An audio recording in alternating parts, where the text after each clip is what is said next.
बॉलीवुड में हीरो और विलन ऐसे किरदार होते हैं जो एक दूसरे से बिल्कुल विपरीत होते हैं। इस समय तो विलन भी बेहद हैंडसम हुआ करते हैं, जिन्हें देखकर लगता ही नहीं कि ये विलन होंगे। लेकिन एक समय ऐसा भी था जब फिल्मों के विलन किरदार के साथ ही अपने लुक्स से भी खूंखार नजर आते थे। इन्हें विलन में से एक थे के.एन. सिंह, जो अपनी डरावनी आंखों के लिए पहचाने जाते थे।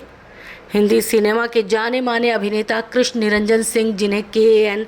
सिंह के नाम से लोग जानते हैं। के.एन. सिंह ने ज़्यादातर फिल्मों में विलन का किरदार निभाया।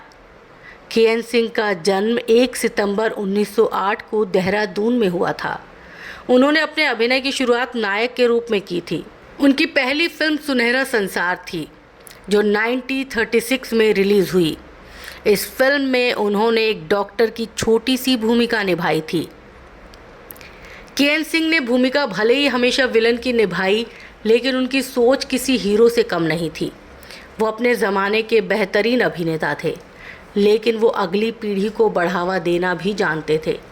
एक इंटरव्यू के दौरान के.एन. सिंह से जब पूछा गया कि आप आज के नए कलाकारों के बारे में क्या कहना चाहेंगे, इस सवाल के जवाब में के.एन. ने कहा, जितने पुराने लोग थे हमारे समय के, किसी ने ये फिक्र नहीं की कि कल क्या होगा। जो बच्चे अब आए हैं 70 के बाद, वो बहुत समझदार हैं। उन्होंने अपनी आगामी 2 पीढ़ियों का भी इंतज़ाम कर लिया है। ये बात वाकई काबिले तारीफ़ है। वहीं इसी इंटरव्यू के दौरान उन्होंने अपने ख़ास दोस्तों पृथ्वीराज जी, सान्याल साहब और सहगल साहब से जुड़े एक किस्से को भी याद किया, जिसके ज़रिए उन्होंने बताया कि सहगल साहब की फ़ैन फॉलोइंग कितनी ज़्यादा थी। उन्होंने बताया, मेरे यहाँ अक्सर लोग आया करते थे। एक रात काफ़ी लोग थे मेरे रूम में, करीब 2 बज रहे थे और सहगल साहब कोई गाना गुनगुना रहे थे। कमरे में सिगरेट का धुआं बहुत ज़्यादा हो गया था, जिस वजह से मैंने उठकर पर्दे खोले। जैसे ही मैंने पर्दे खोले तो देखा कि वहाँ बहुत लोग जमा थे, केवल सहगल साहब की आवाज़ सुनने के लिए। गौरतलब है कि के.एन. सिंह ने अपने करियर में करीब 200 फिल्मों में काम किया। ये एक ऐसे विलन रहे जिन्होंने अपनी आंखों से ही लोगों के जहन में खौफ भर दिया। वो अपनी आवाज़, अपने स्टाइल और अपनी आंखों की वजह से ही मशहूर हुए थे।